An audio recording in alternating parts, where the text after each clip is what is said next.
Netcasts you love. From people you trust. This is Twit. Bandwidth for frame rate is provided by CacheFly at CacheFly.com. Frame Rate is brought to you by MailRoute.info. MailRoute is a secure hosted service that provides enterprise-grade virus and spam filtering to companies of any size. Try it right now absolutely free at MailRoute.info.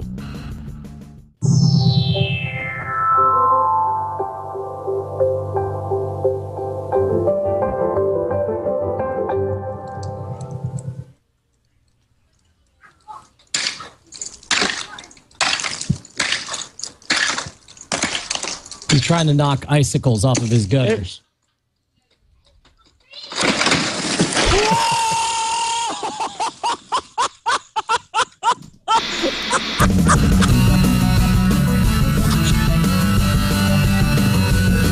It's Frame Rate!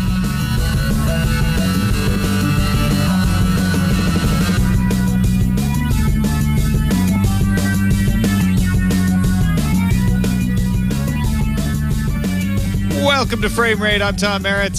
I'm Brian Brushwood. And this is the show in which we talk about television and movies. I was about to say, in which we take an extraordinarily long time to get things started. How you doing, Tom? I'm doing good. It was great to see you out in Las Vegas for CES. Oh, my gosh. I finally watched the coverage of us on the central floor, and I love that time warp effect because while it was like somewhat fun spending an hour and a half walking the floor, seeing that condensed down to just 30 minutes of us zipping from place to place, that was a heck of a lot more fun. Don't actually walk the floor. Just watch us walk the floor. No, I said this before we went to CES, and I only believe it even more now. The best way to experience CES is to sit at home with a drink and maybe a fireplace and a pet or a loved one and just watch. Because then your feet don't hurt, you're not in a cab line, you're not racing around with your brain leaking out of your ears because you've been trying to absorb way too much all day. You just get the best of it. You know what else you don't get when you sit at home is you don't have that perpetual feeling that you're missing something more awesome somewhere else. It's like you ever be at a party and you're in with somebody who's maybe on the drugs and they're always there, they're talking to you, but they always have the shifty eyes, they're always looking over their shoulder to find out where the action is. That's how it felt like all of CES. No matter where you were, you felt like something better was happening elsewhere. Yeah, and the drugs. Like, just the feeling of it because you're like up all the time. Yes, exactly. The late hours. So I guess we'll talk a little bit about some of the stuff we saw at CES, but I guess you just want to jump right in with the big story? Well, yeah, let's start with the big story.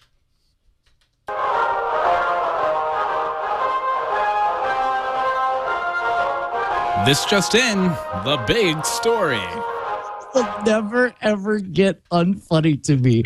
It will never cease to always rope me in because it's just the right amount of delay and you think something's wrong. So what's the big story? Well, you and I were in the Power Mat booth and we were trying to race through looking at the new Power Mat stuff where they've integrated it into cars and airport seats and offices and all of this kind of stuff for wireless charging of your devices. And we're like, well, we got to get going because Darth Vader is going to be on at 11:30 at the Panasonic booth. We got to find out what he's going to say. And of course, it was a person dressed as Darth Vader. But I thought at the time it might be the real Darth Vader. Anyway, so we get over there, and it's what, 11:35?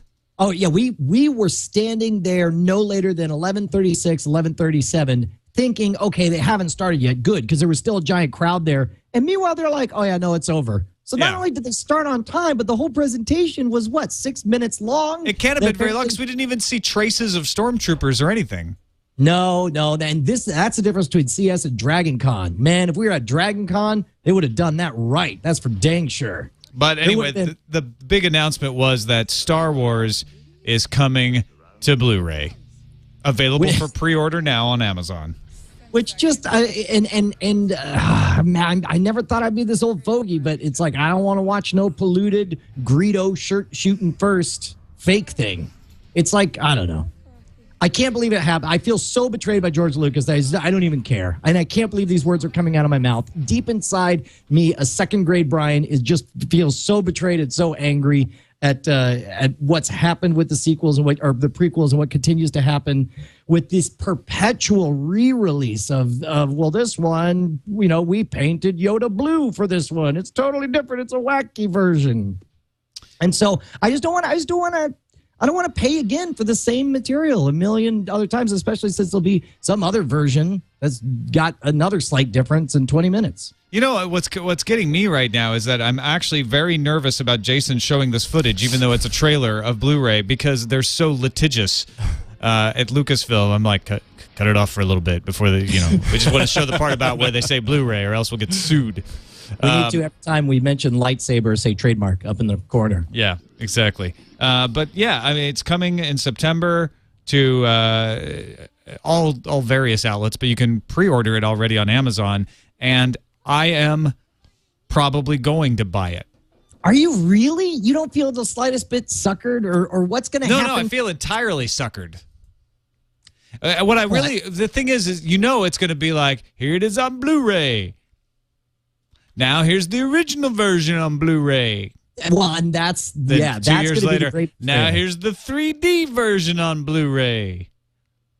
Now George Lucas is dead, and we're putting it all back out again in a memorial set. Oh my gosh! Now here's the 3D original version on Blu-ray.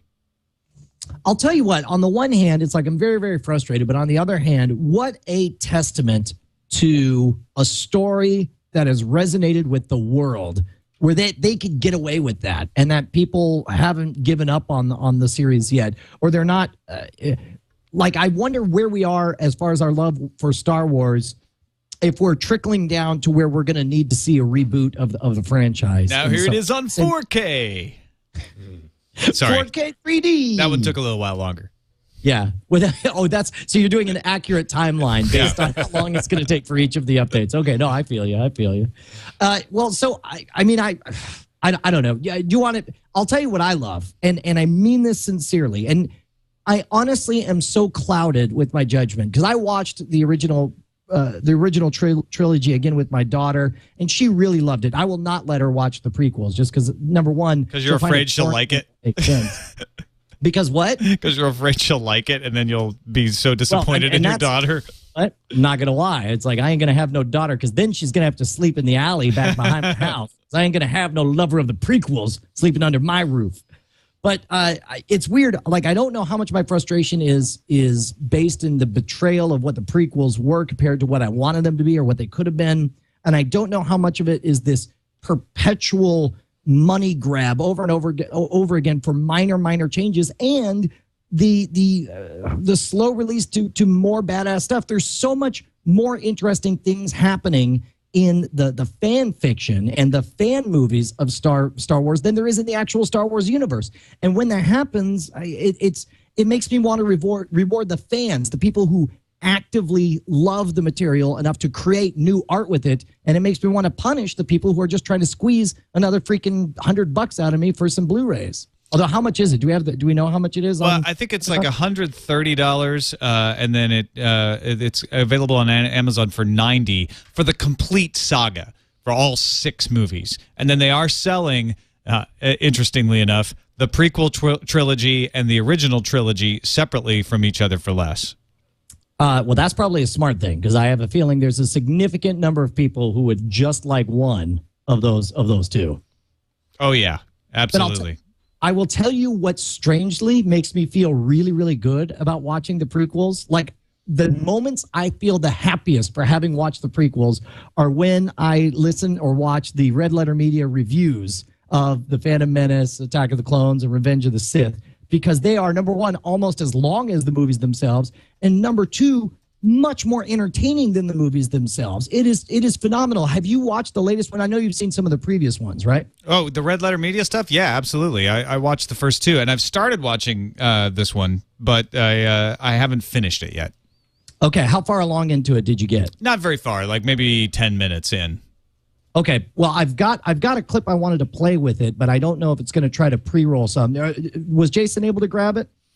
Yeah, I have it on the wrong computer, the one that doesn't play the media. I can pull it up. Well, the good news is it is playing the pre-roll right now, which will take like 30 seconds, but it's able to mute. Sometimes the pre-roll just blasts it out, and now it screws everything up. But I'm going to play for you a couple of my favorite moments because not only does he set up a backstory to this bizarre, twisted character who does the reviews, but his insights are just so dead on. It's amazing to me. Now, the Phantom Menace I discovered in the early days of when we were doing Current Geek, and I was just blown away. It was the best thing ever. It was so, some of it's just goofy and funny, but some of it is just really dead on insight into the problems of the film.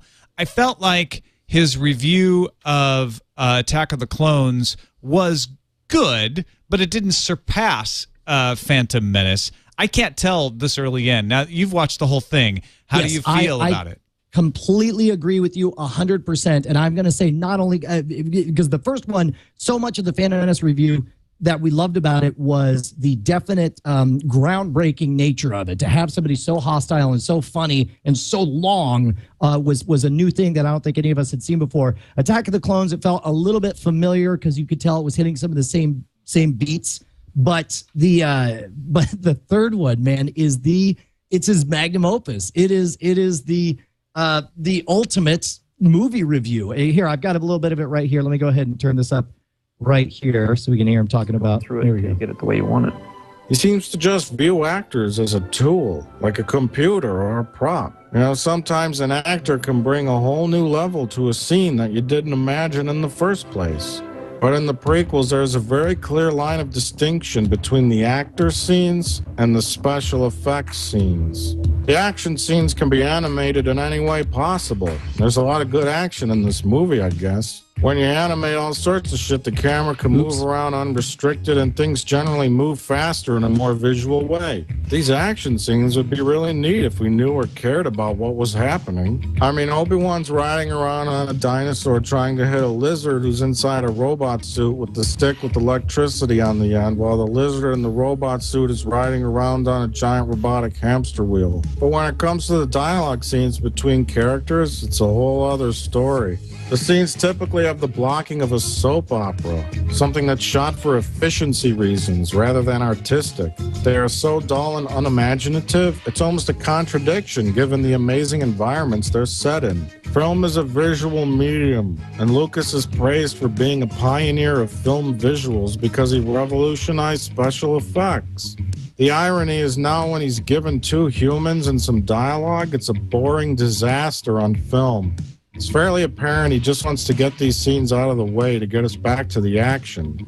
But in a film that's primarily a character study, apparently, is that really the way to go? Most of the dialogue scenes are done one of two ways.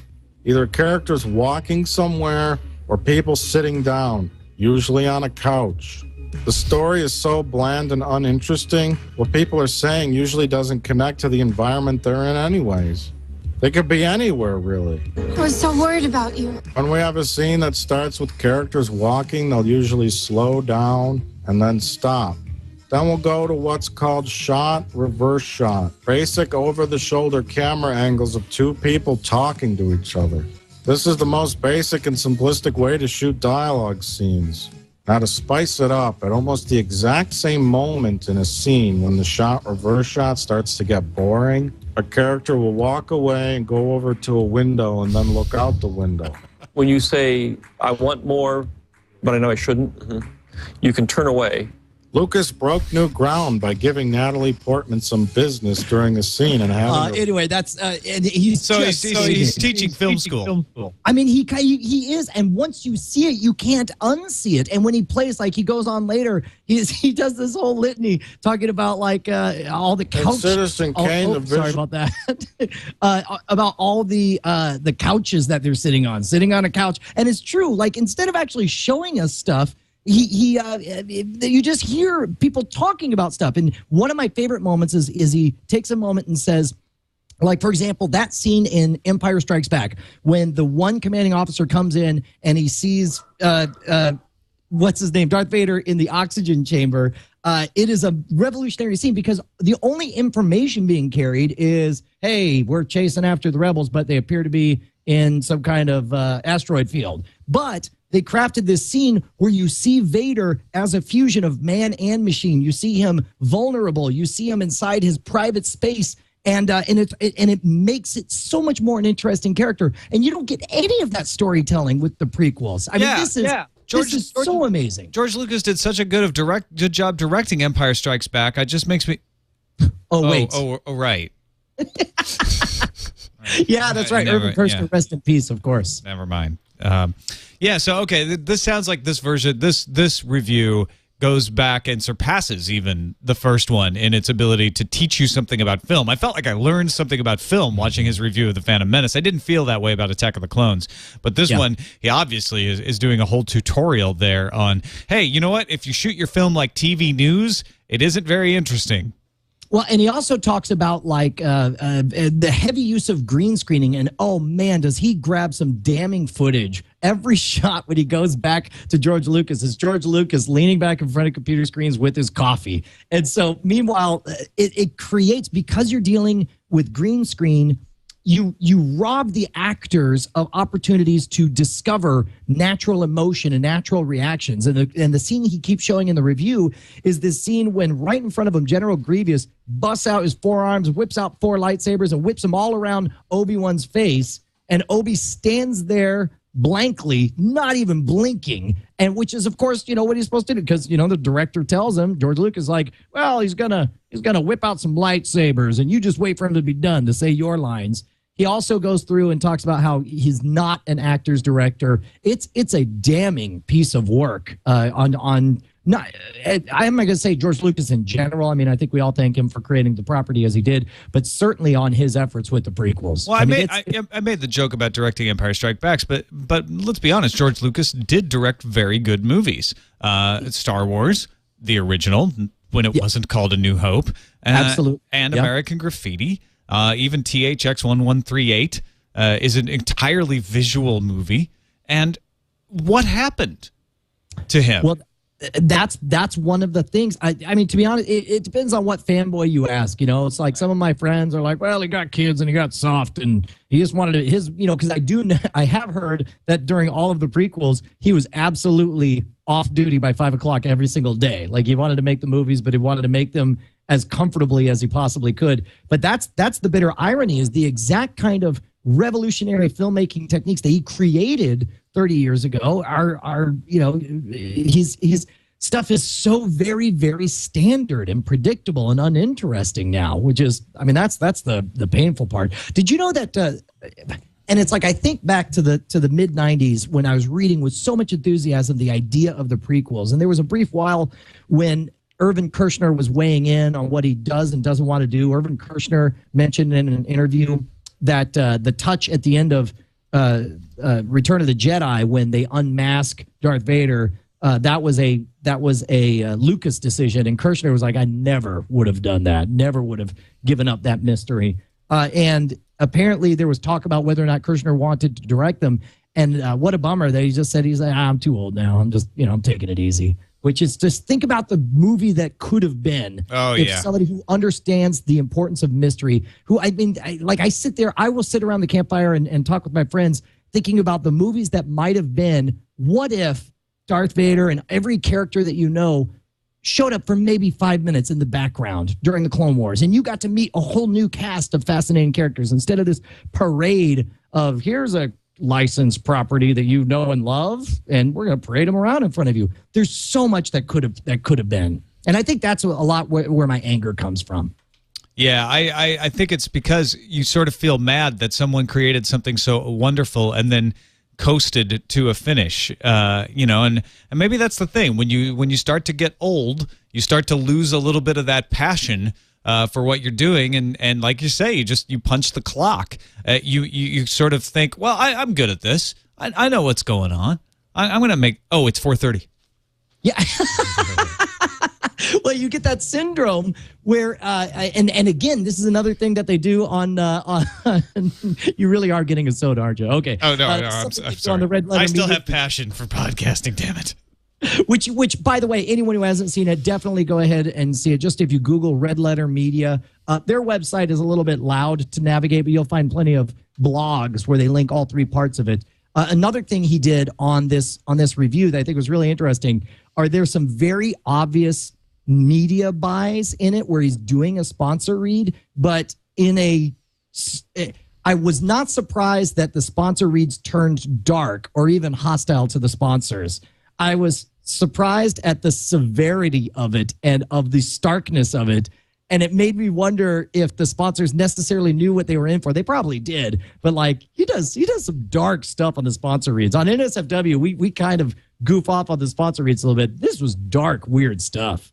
Yeah, and that struck me in the first one when he did the Phantom Menace. How sort of it took it to a place that you weren't sure you were comfortable with anymore. But then you're so enjoying his review that you're just like, you know what, fine, whatever.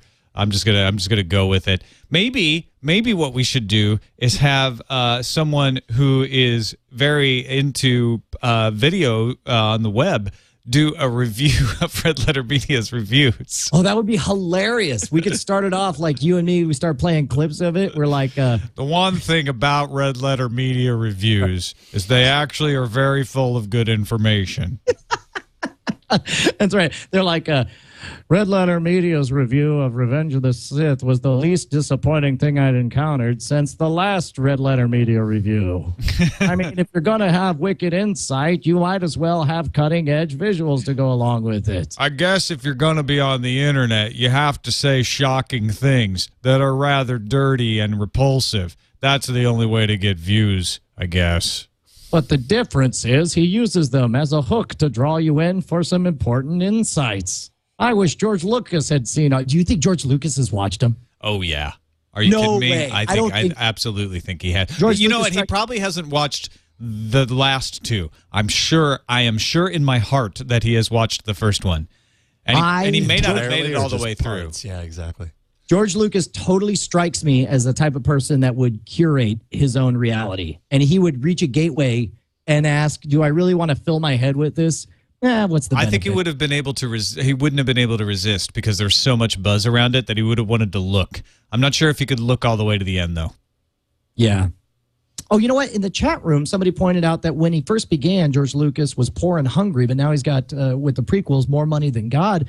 And there was a fantastic article in Wired Magazine about why Duke Nukem Forever failed. And the analysis of the author was that because they had so much money from Duke Nukem 3D and the sequels to it, they could afford to keep on tweaking until it was perfect. But the problem is with video game releases is that the engines age rapidly, and by the time they got closer to perfection, they had already their engine was out of date and they had to jump again. And that it was that lack of scarce resources. It was that lack of a deadline that caused the show or caused the game to never quite come out. And I wonder if it was a similar situation with the prequels because that's why I left CNET.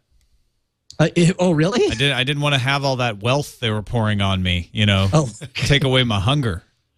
You're like, I want to create podcasts that will stand the test of time. That'll be revolutionary, that people will remember forever. Right here on the No, keep your riches. I'm going elsewhere. CBS dollars, your CNET cents. I'm going. I sold my razor and I struck out to Petaluma. You grabbed a sword and a laser. Is that what you said? No, I said I sold my razor. Oh, I like it. I like to believe you grabbed a sword and a laser and struck out the sword, laser, sold my razor, and struck north. One man alone walking the earth. Yeah, I think that's all I got as far as comments on. Please watch the Red Letter Media thing because what I've found is nobody disagrees with him. Yeah, like the worst people will say is like, oh, well, I mean, he's right, but I didn't like the nasty parts. Yeah. Or Revenge. He acknowledges Revenge of the Sith is often considered to be the best of the three prequels, and we've already said I've seen people in chat rooms saying that, and he acknowledges that. He's like, I guess it is, but still has problems. So, but oh man, when you hear him talk about the importance for context, and it's like to have all these dazzling visuals, and especially that first 10 minutes of the movie, when it's visuals that put the entire first trilogy to shame. But I'm so upset because I have no idea who the good guys are, who the bad guys are. There's no context. I just don't know who to care. Or something amazing will happen, and be like, oh, that's good? Question? I don't know. Yeah. All right, let's say we have no other big stories, do we? I don't know. I mean, we could talk a little bit about the stuff on CES. You want to throw together another big story, or you just want to? I guess it's time for another big story.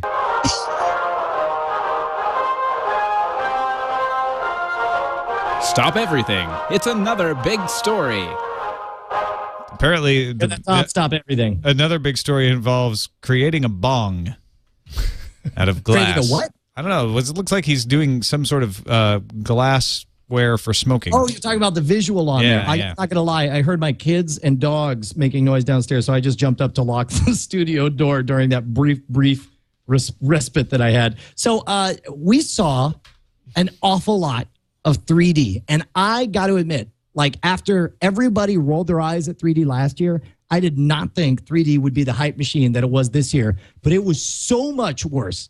There was glasses free 3D. There was different types of glasses free 3D. There's active glasses, passive glasses. There was 3D sound. It was 3D bonanza. It was like we lived in a 3D world or something there. Yeah, it was like the world was in 3 dimensions. No, it's like we all had width and depth and height. It was ridiculous. I knew there would be 3D there. I knew it was going to be there, but I still didn't think that they would push it as hard as they did this year. And it was like, hey, you didn't like 3D in a television? Well, let's put it in everything. We got it in laptops, and we got it on game machines and in smartphones. Actually, I didn't see a smartphone with 3D, but that'll be there next year. Mm-hmm. I guarantee it. I mean, especially once the Nintendo 3DS comes out, the success of that device may shape the future of 3D smartphone technology. Just much the fact as that pains me to consider. Just the fact that we're talking about 3D is making me a little nauseous. I'm 3D'd out. I'm 3D'd out, and the technology is so not where it needs to be. I mean, the biggest reaction I was able to get from 3D on anything was looking at being like, oh yeah, no, it is. This is like that didn't happen with color. That didn't happen with high def. With 3D, like, oh no, I guess it is in 3D. That's not. The glasses-free 3D was the only thing that I was like, okay, this is worth taking a look at. And it's not there yet. It just is not there. They can do it, but they can't do it well. Chat room says this is the old man grumpy hour frame rate today. And I guess it is. Maybe, you know what it is? Get off my lawn. When you're there in the booth and someone's demoing the technology, I feel like it's like, all right, well, let's have the experience. But then it's like you go to the back room and then you all whisper and roll your eyes. That's what this is. This is our opportunity to just vent. It's just like, look, somebody out there I'm sure is excited for 3D, but man, is it not me now. Well, I'm actually excited for 3D, but I don't want to have to wear glasses. I want it to look good, and I don't want it to cost me an arm and a leg. And we are 5 years away from that. I mean, they're going to have to iterate and iterate and iterate. I've been trying to figure out exactly where in the timeline, but this is equivalent to HD in the late 90s, I think. It's there, it exists, but it's just not right. The weird thing is, unlike HD, you don't have to differentiate and say, well, you can either buy a tube TV or you can buy an HD TV. With 3D, you can just start putting it in all the HD TVs, and that's what they've been doing. And I think within a year, everyone's going to have, and everyone who's buying a new TV is going to have 3D TV already, but they're not going to use it because there's not going to be that much programming for it. You know what? I wonder if it's a compromise thing because the way it was with high def was nobody wanted to make high def content until they knew there would be a high def install base. Same thing with color televisions and stuff. Maybe this is a way to goose the creation of 3D content. So it's like, let's say in 5 years, every television between now and 5 years from now, every single one has the ability to do active shutter 3D on it. So then at some big convention, someone's able to say, do you realize the install base of 3D televisions is over 80 million units? That's a lot of households that can do high quality 3D stuff. So then maybe around this time, everyone's like, well, it doesn't cost that much more to make 3D, although I don't know if that's true. It seems like it would be a significant cost increase to make stuff in 3D. And then maybe, just maybe, right around then we'll get the breakthrough that makes glasses free, high quality 3D possible. I don't know though. I'm not believing it. Was it you who were saying you want holograms? Well, certainly, yeah. I want real 3D. I want no fake 3D. And the glasses stuff is very, very focused. You have to stand in a very specific sweet spot. There is technology where they're working on eye tracking, but boy, is it not where it needs to be. It couldn't even recognize Tom Merritt as a human being. That's because I'm an alien, but it's the beard. Yeah, it's very confusing. It probably was the beard. That's what I think, and it's just not It's just not there yet. It can't. It was like, nope. That's not a face. It's covered by some thick pelt of something. This is a dog. You put a Schnauzer Terrier in front of it. I'm not giving you. We don't recognize pets on this 3. That was Toshiba's laptop 3D without glasses, where it had the eye tracking, and that was a cool thing when you were using it, because you could move your head. It still was not nearly as precise as it needs to be. You were able to see constant ghosting on the edges. I thought it was interesting as a proof of concept of what we might see in the future, especially because Microsoft is talking about technology that allows it to track simultaneously up to 4 pairs of eyes and adjust the 3D on the fly. But there's a definite major lag. I mean, we're easily 5, maybe even 10 years from it looking like the way we want 3D to look. I think we got a long way to go. How many people have 4 pairs of eyes anyway? You know what? That's a good point. Speaking of 4 anything, I'd be much more excited about 4K displays or, of transmission standards running at 120 frames per second or something. Like that would be such a better intermediate step. I think the technology does not exist yet and won't exist for a while to make a satisfying 3D experience. So I don't even know why they're wasting our time right now. Because they know they can sell it. That's why. By golly. And as long as they can sell it, they're going to put it in there. Everybody, they were starting. In fact, this is the first year that LCD TVs will decline in shipping. They're expecting, and so they need something to goose that number. They need something to make you go, "Oh, well, maybe I need to replace that TV." I think internet connectivity is much more compelling in that respect than 3D. But all right, time to talk about our sponsor, MailRoute, mailroute.info, whether you're 1 person or 50,000. If you want to stop spam in your business or in your home, mailroute.info provides a way to do that I am using right now. You know what's great, Tom? What's that? Is that this particular sponsor means we do not have to break our grumpy old men streak because, I don't know about you, hate spam. And it's still getting through. It gets through on my Gmail. Gmail says that they got stop and spam filters, but it's just like, and the worst part is nowadays you even get spam from people you trust because they get their accounts hacked. I've been giving out acedetected@brilliant.com on. I never give out email addresses because I'm afraid of getting a bunch of spam. But right. Here we go. I've got one from Beaky Ball 4 who's like, hey, I want to do a giveaway on TNT or something. Got one from Jeff. Saw a recent episode of iPad Today. He says, I have added your requested feature, email a CSV of starred articles, and would like for you to check it out. The app is FYI, and the blog is FYIapp.tumblr.com. That's awesome. I'm going to check that out, Jeff. That's exactly what I want to be able to do. Joey just says, thank you. Well, thank you, Joey. The Obama administration reportedly plans to create an internet ID for all Americans. This is a link forwarded by Ryan. It's not spam. And Tony wants to invite me to join him on Facebook. Also not spam. That's bacon. MailRoute doesn't stop bacon. MailRoute stops spam. Is that the term? I haven't heard the term bacon. That's awesome. Yeah, bacon is when it's stuff that you signed up for, but it's not unsolicited commercial email. Yeah. And so, yeah, I mean, theoretically, I might want to get that Facebook invitation. So there you go.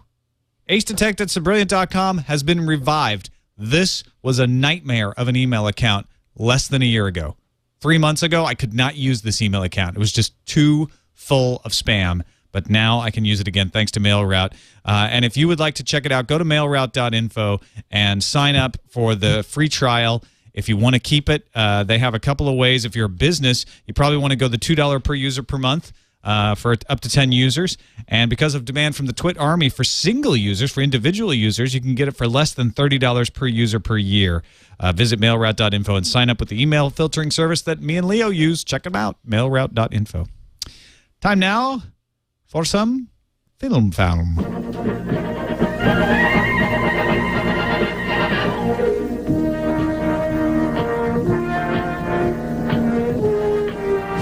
Foul, brought to you by MailRoute. I love your simulated old-timey radio voice. You're like, Ladies and gentlemen, are you a fan of film and found? Well, it's time for Film Found. We want to pour a little out for our homie Peter Yates, director of Kroll, who passed away at age 81. Nice full life, but it's really weird because the late 70s or the 70s in general was such a golden age for science fiction. And the 80s was such a weird age for science fiction when a lot of people regard it as schlocky times. But meanwhile, maybe because I was growing up during that time, I have such crazy positive memories of Kroll and of Time Bandits. I don't think you're alone in that. I mean, it's... Oh, he's 82? This headline says 82. Some said 81. News companies can't do math. Yeah, man. It's like I think there's it's its own unique flavor of early 80s sci-fi. And I think there was a lot of effects that they were trying out, a lot of things that suddenly became affordable that were never before. I'll tell you my real weak spot is, do you know what my secret shame, my favorite sci-fi movie to watch? Like if it's ever on, I'm watching the entire thing. I can quote extended passages from it. What's that? Flash Gordon. Oh, yeah. He'll save every one of us. Absolute favorites right there. He's for every one of us. Fights for every one of us. He'll save with a mighty hand every man, every woman, every child with a mighty flash. Sorry. Oh. Yeah. Everyone in the chat room is writing. Movie. That's awesome.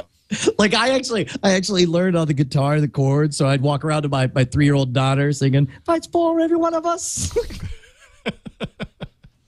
So there's an article on Boing Boing. It's called Star Trek Positronic Heart of Darkness. Metafilter's James Duncan summarizes an incredible story treatment that was given for Star Trek Insurrection, the movie, and then was blanded out.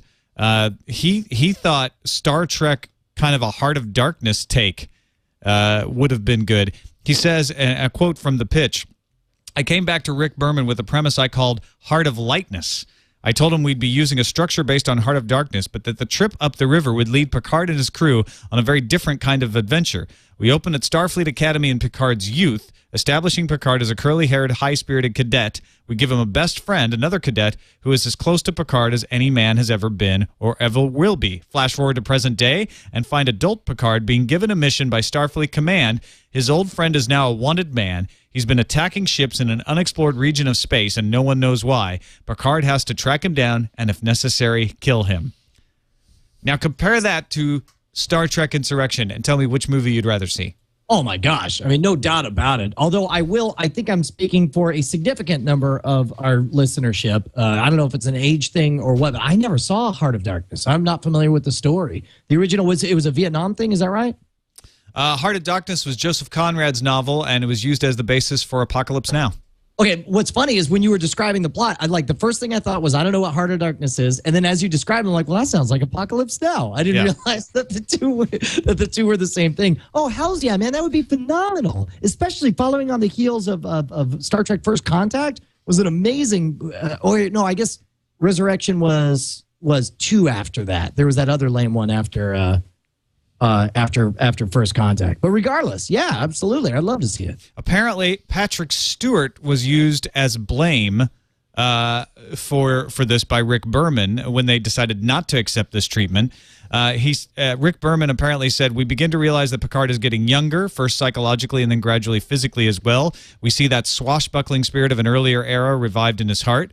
In other words, Picard's an old man who doesn't get to buckle his swash until the planet makes him young again. But he's our hero. When the movie's over and he goes back and he's back to normal again, he needs to be a vital man of action. Patrick will hate this. He'll never do it." And then says he didn't have a problem with the Fountain of Youth concept.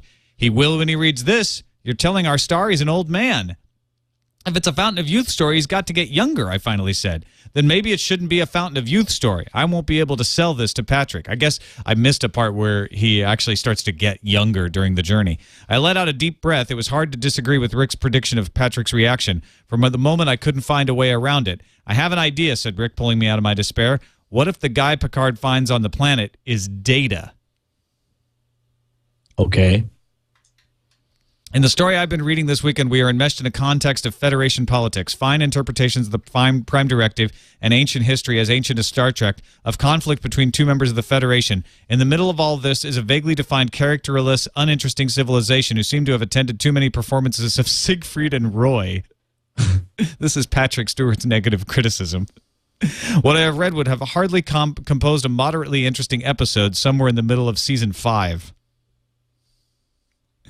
Anyway. The only thing the chat room is shouting is that on the subject of Patrick Stewart, and this is gives you a quick idea of how the internet is skewed.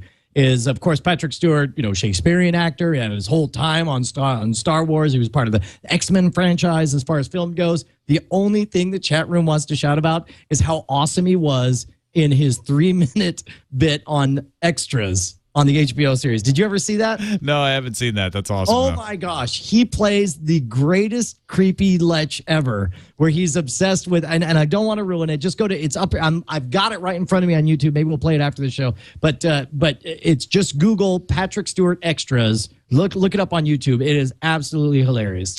Now, we both watched True Grit over the holiday break. And this is really our first chance to talk about it.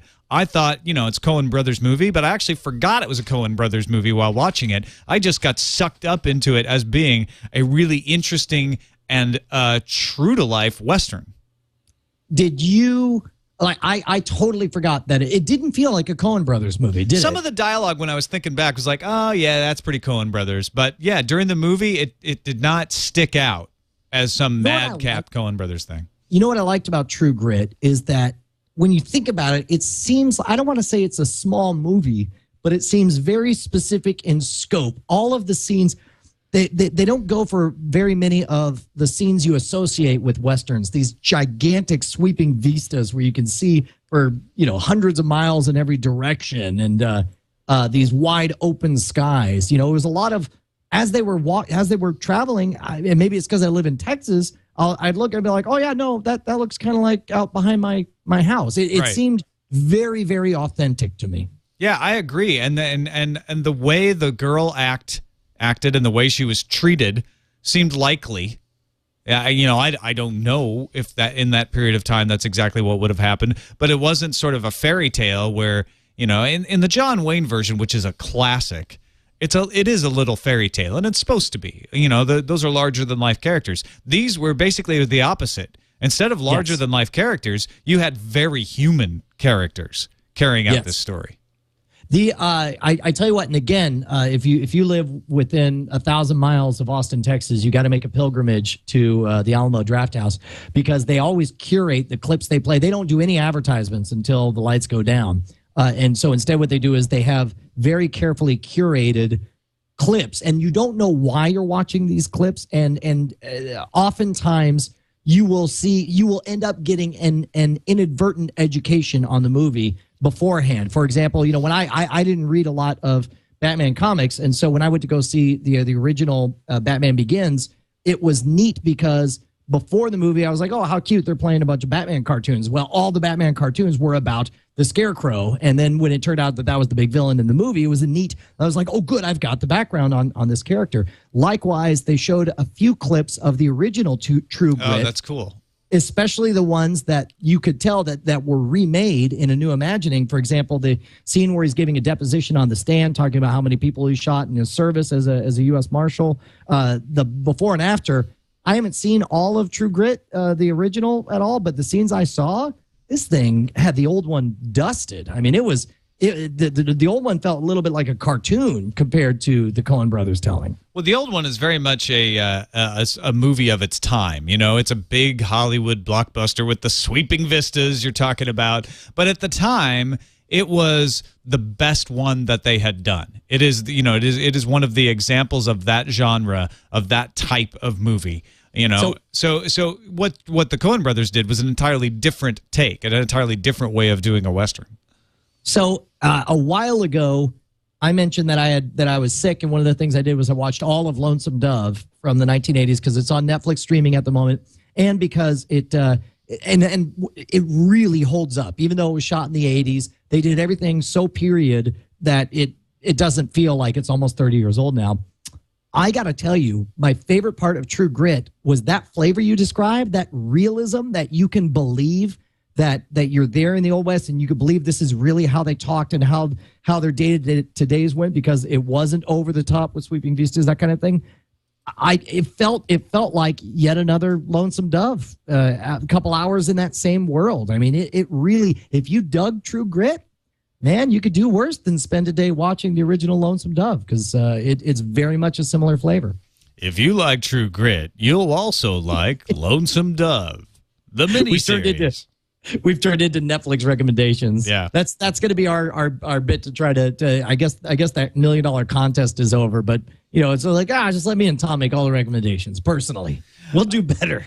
Slashdot had a posting up that NASA and the Science and Entertainment Exchange have compiled a list of the least plausible science fiction movies ever made, and they ranked the disastrous 2012 as the most absurd sci-fi flick of all time.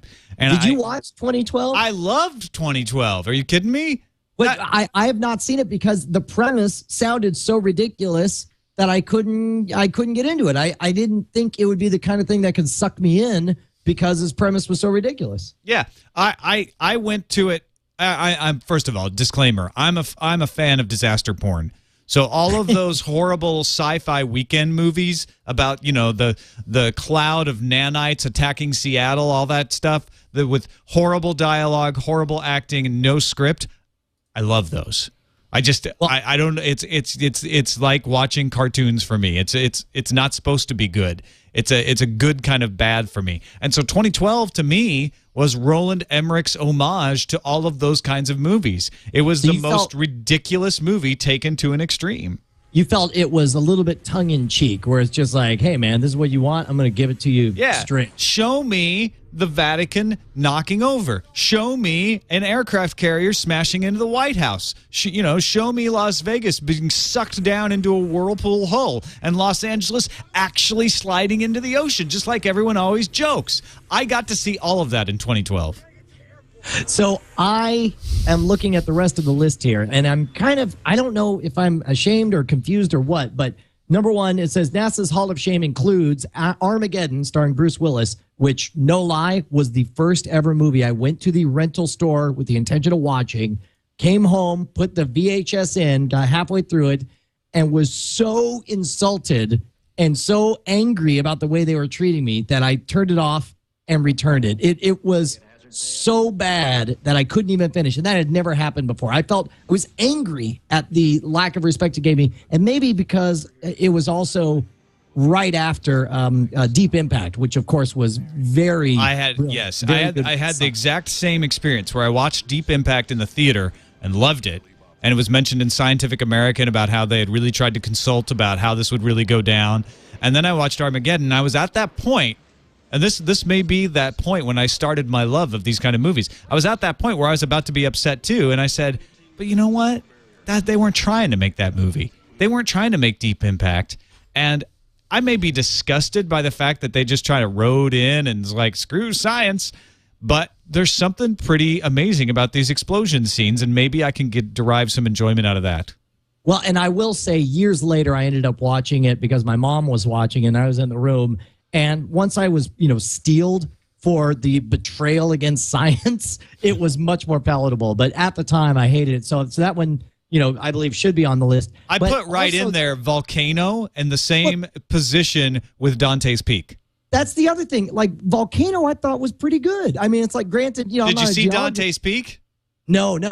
It was Dante's Peak was better. Go and recreate that experience sometime. Watch Dante's Peak. And then watch Volcano, because I did the exact same thing. It's exactly like watching Deep Impact and then Armageddon. Oh, what a bummer. Although, I don't know. I mean, it's like maybe I was just in the right frame of mind for Volcano. It was silly and outrageous, but, I don't know. La Brea Tire Pits, why not? Maybe that is a big old volcano right there. Who knows? All right, The Sixth Day and Chain Reaction are the other two listed here. I have not seen either one of those, so I can't. Yeah, me neither. I can't render judgment. All right. NASA had cooperated. This is interesting. NASA had cooperated with film projects in the past, but it also regretted helping some of them. One example was 2003's The Core, starring Hilary Swank, about a team who drills into the center of the Earth. That was a ridiculous movie. Slowing. I still liked it because of the ridiculous. That one was one where I liked it because it just kept getting more and more ridiculous. Like, wait, what could make this stupider? Oh, that's what they're doing now. Yeah. Did they name the best sci-fi film? And why don't they? I don't understand why they didn't. I'm looking at all the trailers right now. The title here. You mean Slashdot teased it that way? Yeah. Now wait a minute. I believe that they did though. It may have been Gattaca actually. Let me see. Okay, here we go. Most realistic. Gattaca was named as the most realistic. Gotcha. And I don't know what they say about Blade Runner. I see the theatrical trailer here. But Gattaca is a phenomenal movie, and how bizarre. I remember watching it at the time, and I don't know what it is that always grates against me, but whenever somebody offhandedly mentions a year in the future, like, hey, remember the old 2015 Cabriolet? Well, that car was stupid and old. But damned if watching the movie 15 years after it happens, when he says, I forget what the car was, but he's like, remember the old 1999 blank? And he was explaining away the scars that he had on his legs from some surgery. It's interesting. I love watching stuff that's supposed to take place in the future and to see what ages well and what does not. What seems outrageous and hilariously stupid. I am shocked at how well Back to the Future 2 has aged as far as its accuracy and prediction. There's like 3 or 4 things that it got totally wrong, but other stuff I was just like, well, that's pretty much dead on. All right, let's move it along to Tube Tops.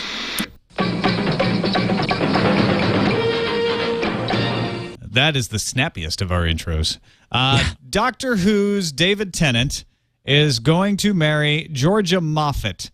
Now, she happens to be the real daughter of Peter Davison, a previous Doctor Who. I remember Peter Davison, yeah. He was the one after Tom Baker, right? Yeah. And she played the daughter of Doctor Who that is created on this world in a David Tennant episode where David was Doctor Who. So Doctor Who is marrying his daughter. Doesn't matter how you look at it.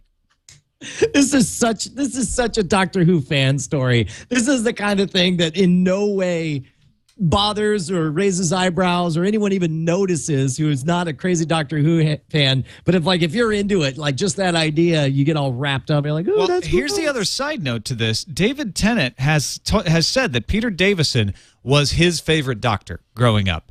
That Davison was his Doctor. He was the Doctor he watched on TV and was a fan of. Can you imagine if, okay, you're David Tennant, and you're a little boy, and you're like, I'm watching Doctor Who, Peter Davison is my favorite Doctor, and then all of a sudden, through some kind of technology, old David Tennant of modern day beams in and goes, hey, guess what? You're going to get to play the Doctor someday. And dude, I think about that kind of thing all the time. Guess what else? You're not only going to get to play the Doctor, but you're going to marry that Doctor's daughter. All right? See you later. Have a good life. That kind of stuff happens. I guarantee you've had something like that happen in the world of podcasting where it's people that you have worshipped. I remember thinking that way when I was a kid. I used to play all the Ultima games, the Richard Garriott Ultima series. And then Richard Garriott turns out is a huge amateur magician, big magic enthusiast. And so he ends up being a Scam School fan. And then when he went to the International Space Station with Space Adventures 2 years ago, he did a Scam School trick on the International Space Station. And there's one of those moments where it's just like, I want to go back in time to little Brian Brushwood, 3rd grade, playing Ultima 3 Exodus and say, dude, Lord British, that guy, that character in that game, he's an actual guy. You're going to meet him, you're going to befriend him, and he's going to do a trick that you invented on the International effing Space Station. It's just like, I mean... that happens. I mean, you've had something like that happen, haven't you? I can never think of stuff like that. I'm sure it has. But nothing compares to Doctor Who becoming Doctor Who and then marrying his Doctor Who's daughter. Who plays your actual Doctor Who's daughter on the Doctor Who TV show? That's awesome. No, it's definitely awesome, dude. That's crazy. I forgot about that Scam School trick being on ISS. That was pretty awesome, too. I have to admit. Now I'm jealous. I'm out of here. No, we have to. Especially because I tossed to you saying like, well, you've got something like that, right? And you're like, moving on. I don't know. I never meet any famous people. Whatever. Let's what are you watching on TV? I just watched the season opener of V, and my evaluation is still very improved. It's improving all the time. There was some pretty bad dialogue still that they need to write better too. There's some plot holes that they're starting to tighten up. I liked the Red Sky thing. I thought that was cool, and I thought they resolved it well. But the killer is at the end. The woman who played Diana in the original V shows up as the modern-day Diana's mother. And that cool. Just was a big metal hook that went into my mouth and picked me up and said, "You're watching V for another 3 or 4 episodes." I as you know, I gave up way earlier on that. I was not able to handle the cheese on there. But are you watching anything else? I rewatched all of Sherlock over the break because Eileen, my wife, hadn't seen it, and she's like, "Well, I'm going to watch it." Don't they? Huh? They hold up to multiple viewings. Oh, like, absolutely. I show them all to my in-laws. Yeah, I picked up all kinds of things I hadn't noticed the first time through. Plus, the one thing I hadn't got around to was watching the pilot, which is essentially a Study in Pink but shorter. And so when I watched the pilot, I was trying to remember what things had changed from the pilot to the actual first episode. And so when she watched the first episode, I was like, "Oh, right, they don't have the whole thing with the text messaging at the beginning." And this is, so it was really fun. They hold up really well. Yeah, I also watched all of Sherlock twice. Really enjoyed it. Really looking forward to. I assume. Do we have release dates on when the next set of short movies will come out? Of Sherlock? Yeah. Yes, we do. And I don't remember them off the top of my head. Hold on, I'll find them. Also, in anticipation of starting the Venture Brothers season 4, I went back and there were like 3 or 4 episodes that I had left dangling on season 3. I meant to get back to watching them, but I hadn't done so. So last night I watched the last 4 episodes of season 3, including the big cliffhanger with the surprise where they kill off a reasonably significant recurring character on the show. Which is another thing about the Venture Brothers that, I mean, they've got the gonads to keep making major changes repeatedly. And then they also have no problem bringing back dead people if they need them. Yes, yeah, but I mean, they change stuff pretty significantly. Oh, yeah. And they allow changes to sit for a very long time. Yeah, for instance, example, Hank. Like you think about all the people who live with Dr. Jonas Venture. They were all an established sets in their own base doing their own thing, and now they've just been integrated, and it's like, stuff changes, the relationship changes. It's a little bit of a soap opera or whatever, but really enjoying it. Really enjoyed I watched the first episode of season 4 against my wife's wishes. I told her it was for work, and I cannot say enough good stuff about the Venture Brothers. What I love about it is that it does not wait for you. It's going to make the joke and it's going to move on, and you either get it or you don't, and you're responsible for your own laughter, sir. We're busy advancing everything and moving very, very fast and making a hell of a lot of references that only a true cartoon sci-fi nerd is going to get all of them. And it really challenges me, and I love it. Sherlock will be coming out again in the fall. They say autumn 2011. So we'll keep an eye out for that. And shall we move on then to our first email, because it is about, I wanted to say, I have not watched the season finale of Caprica yet. I know it aired in Canada already a while back. They just aired it this week on Sci-Fi Channel, and I was at CES, so I have yet to catch up on that. We should also, I'm going to assume that you have not watched The Cape yet? No, I haven't watched The Cape, and then I heard that maybe I shouldn't. Well, and now welcome to my world. See, to me, it was never a question. I was never going to watch the first episode of The Cape to begin with. It's like I looked at it and I was like, you appear to be handling caped heroes in a kind of cheesy fashion, so I don't trust you.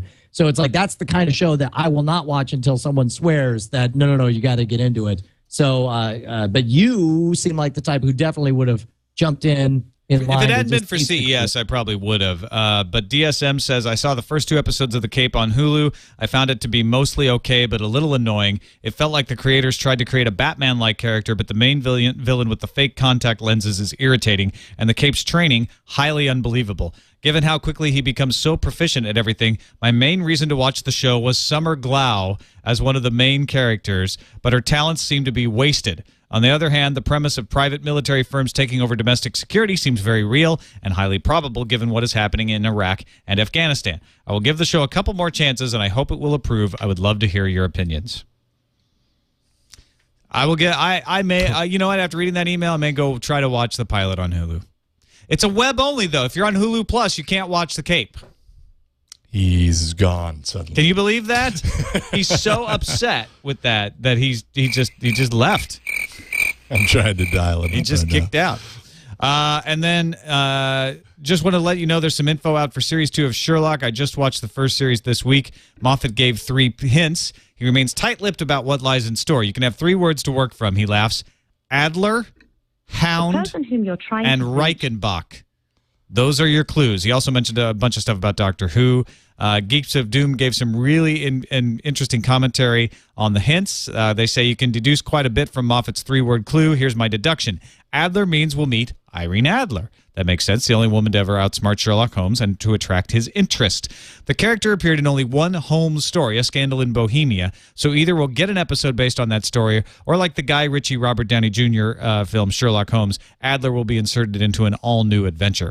Hound is a reference to the popular story Hound of the Baskervilles, while Reichenbach is Reichenbach Falls, where in The Final Problem, Holmes famously faces off with his arch nemesis, Professor Moriarty. So it sounds like we got our 3 episodes of the new Sherlock.